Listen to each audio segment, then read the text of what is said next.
Fantasy Flight, that kind of, they are the premier Star Wars game developers in the board game industry, and they did not miss the opportunity to publish a bunch of Star Wars previews and announcements on actually some of them were like May the 5th, so, they aren't that much better than we are. But namely, they had, first of all, a big new expansion for Star Wars Rebellion, the first expansion, and what's interesting about this one is it's completely focused on Rogue One, which I guess makes sense, but you never know sometimes when something is brand new how long it's going to take them to get a game in gear to follow up on that. Well, I do think also, I haven't played Rebellion. If I recall, it is sort of the 1v1 sort of almost a war game. Yeah. And I feel Rebellion, I mean, when we talked about the movie, I don't think we talked about it on the show. Probably not. But we felt like the Star Wars Rebellion movie, like especially the second half, sort of spoilers, I guess. I'm not really going to go in detail, but it does actually feel more like a war.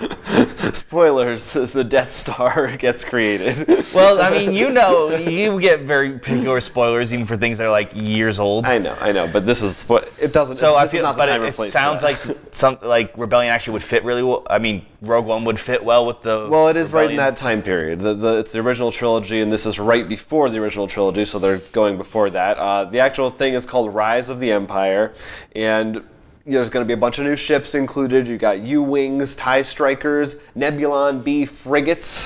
The other sort of new addition, it sounds like there's maybe a little more of a focus on combat in this mode. There's going to be a new tactics deck for each player, and before you fight, you're going to secretly kind of choose one and reveal it that can change the tides of battle, etc., etc. But yeah, it sounds like it makes sense. It would fit into that universe.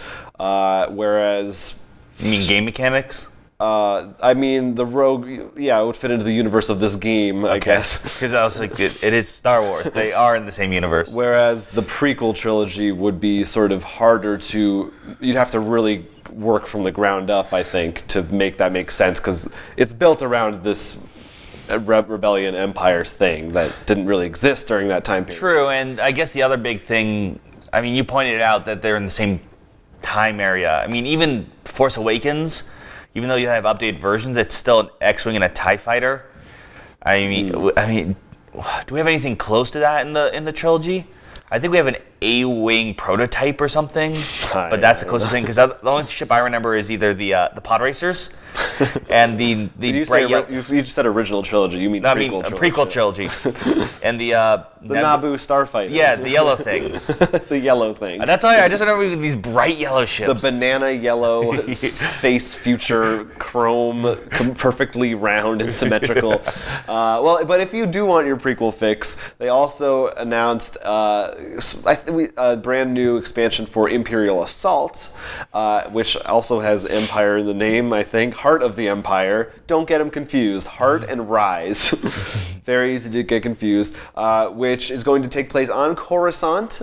You will be searching for an artifact, at least if you are the Rebel players. Rebels. Yeah, and trying to find that. It's going to be accompanied by 3 new miniatures packs which you can see. You've got Maul, not Darth. It's just Maul.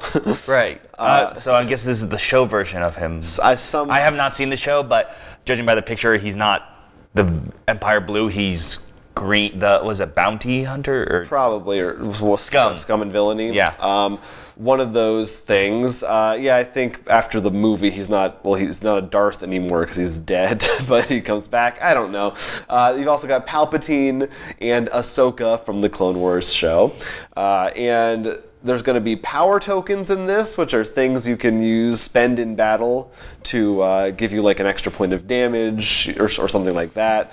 There's also going to come with rules for 4-player skirmishes and new maps, so you can do either free-for-all or 2v2 team battles in skirmish mode.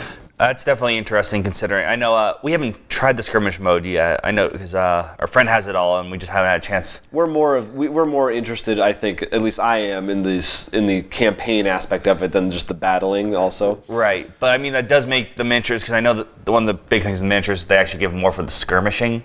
I believe. Right. Generally, they're like better versions of stuff that's kind of in the game. Right, and anything that gives, a chance for more players, that makes it easier to hit the table. Especially if you consider, because this is based on, Descent, this is almost a campaign game. Mm-hmm. That, if that one person doesn't show up, you can still play it. Yeah, that's nice.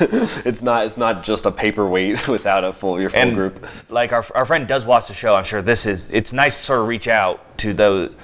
It's still canon, I'm pretty sure. It is one of the few things that is still canon. So to give that to the more I can't think of the loyal fans. I think it's nice. Yeah, no, it's cool that they're delving into that stuff.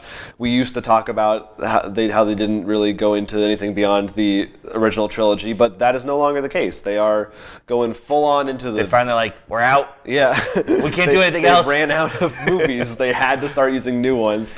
They're probably super relieved that they're making a movie a year now because they're going to have content for the rest of their lives. Yeah, and I mean, if you go into the shows too, I think that you can take advantage of them. I'm sure Fantasy Flight could be like, hey, we're trying to make a new ship for X-Wing, for example, and we need something that's more of a defensive ship. Mm-hmm. Is there any way you can maybe fit that into the story or somehow in the back, even in the background or something? And Disney will say, no, do your job, we'll do ours. So you can look for both of these later this year. They sound pretty exciting, mm-hmm. whether you're a fan of old or new, or old and new, which is Rogue One. If you enjoyed this video, it was just a snippet of our full-length podcast, which you can find on our YouTube channel every week. So please go ahead, like, and subscribe for more board game-related content coming at you in the future. And don't forget to check out rollforcrit.com, where we actually sell a lot of the games we talked about, as well as post news and all our other videos. Until then, I'm Will Keeler. I'm Jonathan Estes, and this is Roll for Crit.